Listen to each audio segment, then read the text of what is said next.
I've been teaching spiritual principles for months, but before I did, somewhere along the way, I quietly decided they were for other men and not me.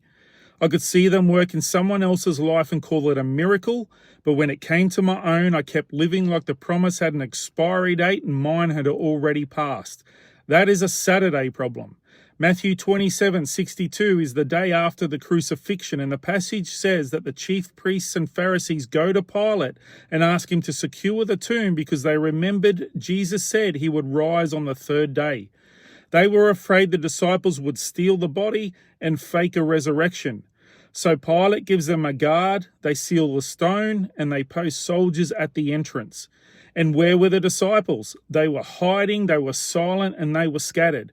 Think about this. The men most committed to stopping the resurrection believed it was more possible there would be one than the men who had walked with Jesus for 3 years. The priests had more functional belief in the promise than the people who had heard it firsthand. That observation blows me away in this entire Easter story.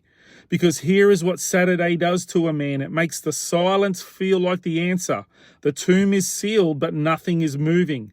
And slowly, without noticing, you stop living like Sunday is coming and start making permanent decisions inside a temporary silence.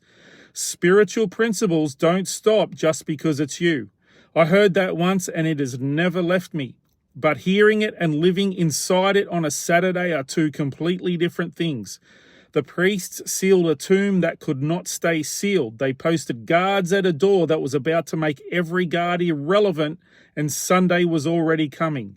Your silence is not the final word. The thing that feels sealed is not staying sealed.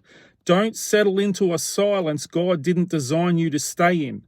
Tomorrow is Easter Sunday, and what happens when the sealed tomb meets the one who declared it finished? That is where we are headed. Subscribe so you don't miss it. Spiritual principle number 108. Don't make permanent decisions inside a temporary silence.